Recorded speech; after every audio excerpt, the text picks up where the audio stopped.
जय श्री राम दोस्तों।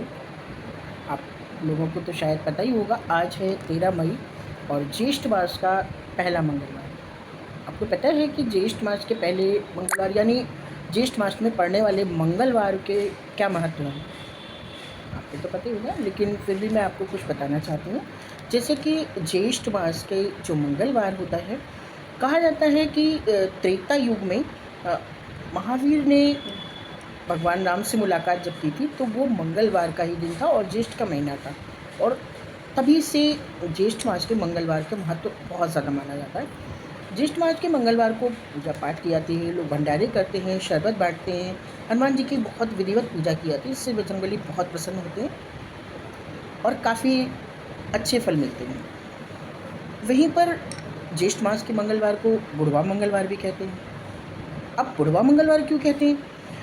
तो लिखा हुआ है कहीं पर कि महाभारत काल में जो भीम थे, तो सबको पता ही है कि भीम बहुत बहुत ज़्यादा बलवान थे, तो उन्हें अपने बल का बहुत घमंड होने लगा था। उस घमंड को तोड़ने के लिए भगवान महावीर ने यानी हनुमान जी ने जन्म लिया था, यानी प्रकट हुए थे भीम के घमंड को तोड़ने के लिए, और उन्होंने उनका घमंड तोड़ दिया था।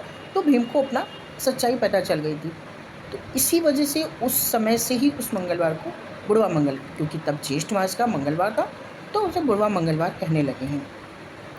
अब क्या होता है कि हम पूजा कैसे करें जिससे बजरंगबली हमारे बहुत खुश हो जाएं?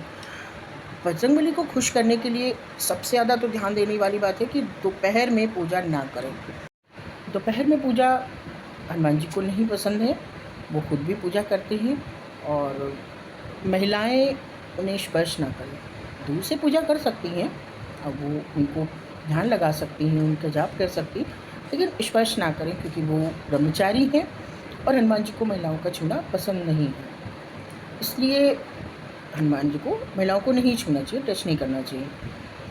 मंगलवार के दिन हनुमान जी को लड्डू का प्रसाद चढ़ाया जाता है, चमेली का तेल और सिंदूर का चोला चढ़ाया जाता है। कुछ लोग उन्हें कपड़े का भी चोला पहनाते हैं। अपने अपने तरीके से पूजा करते हैं।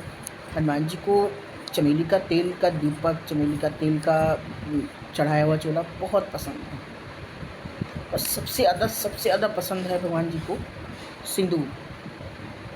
तो अब ज़्यादा बातें नहीं करके मैं आपको कुछ ज्येष्ठ मास के मंगलवार के बारे में बताना चाहूँगी कि ज्येष्ठ मास के जो मंगलवार पड़ रहे हैं उनको आप कैसे पूजा करें और क्या क्या चढ़ाएँ। तो अब की इस बार जो है ज्येष्ठ मास में 5 मंगलवार पड़ रहे हैं।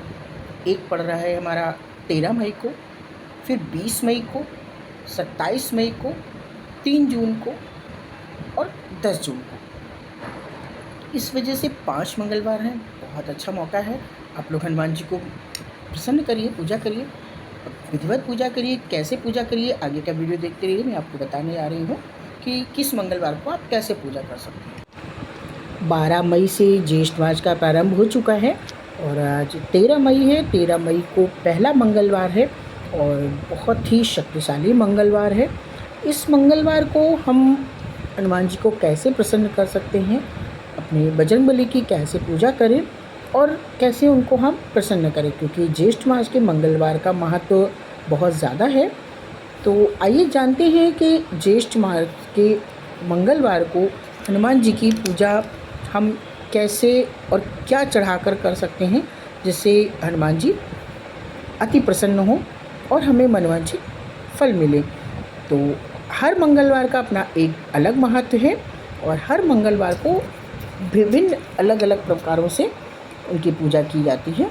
जैसे कि 13 मई को ज्येष्ठ मंगलवार पहला मंगलवार है, तो 13 मई को हम बजरंगबली के सामने बूंदी के लड्डू का प्रसाद चढ़ाएं। यानी बूंदी का लड्डू हनुमान जी को बहुत पसंद है और बूंदी के लड्डू को जब हम चढ़ाएंगे हनुमान जी को, हनुमान जी अपना स्वच्छ कपड़े पहनकर, नहा धोकर, तैयार होकर और बूंदी के लड्डू ले जाकर मंदिर में और हनुमान जी का उनको भोग लगाएंगे, उनकी प्रार्थना करेंगे।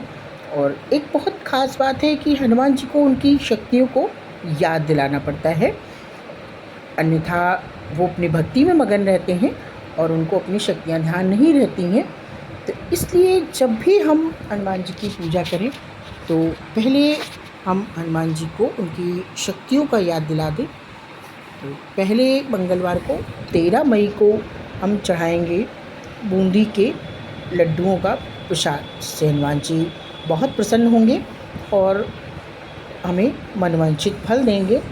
प्रसाद चढ़ाने का मतलब ये है कि वहाँ आप ले जाएं, एक तुलसी का पत्ता उस पर रखें और हनुमान जी के मंदिर में जाकर बहुत ही श्रद्धा मन से भगवान राम का नाम लेते हुए बजरंगबली को बूंदी के लड्डू का प्रसाद लगाएं और फिर उस प्रसाद को ग्रहण करें।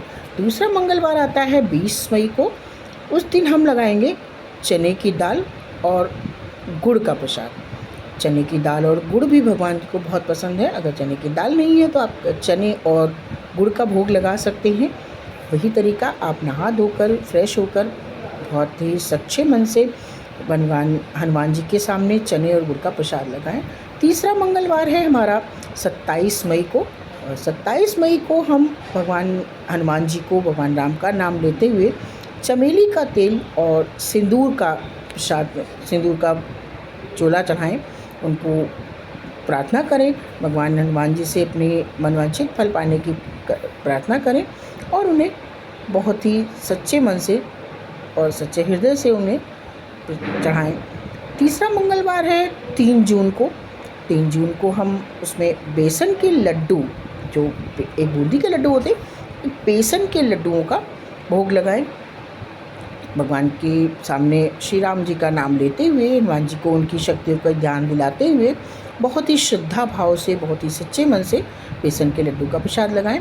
उसके बाद आखिरी मंगलवार है 10 जून। 10 जून को हम एक पान का पत्ता और जटा वाले, जो पानी वाला नारियल है, वो नारियल चढ़ाएं और प्रार्थना करें कि हे बजरंगबली, हमारी सारी मनोकामनाओं को पूर्ण करें, हमारे सारे मनोवांछित हमें फल दें, हमसे प्रसन्न हो, क्योंकि हनुमान जी साक्षात देवता माने जाते हैं। और आज भी सुना जाता है कि जहाँ पर कोई राम कीर्तन चलता है वहाँ हनुमान जी प्रसन्न होते हैं और वहाँ हमेशा मौजूद रहते हैं। तो दोस्तों, आप लोगों को मेरी दी हुई जानकारी कैसी लगी? अगर आपको अच्छी लगी हो तो आप प्लीज़ मेरे चैनल को सब्सक्राइब करें, एक लाइक कर दें और कमेंट में जय श्री राम ज़रूर लिखें, क्योंकि जय श्री राम लिखने से, जय श्री राम का उच्चारण करने से हनुमान जी बहुत प्रसन्न होते हैं। और हनुमान जी को प्रसन्न करने का एक ही साधन है, जय श्री राम।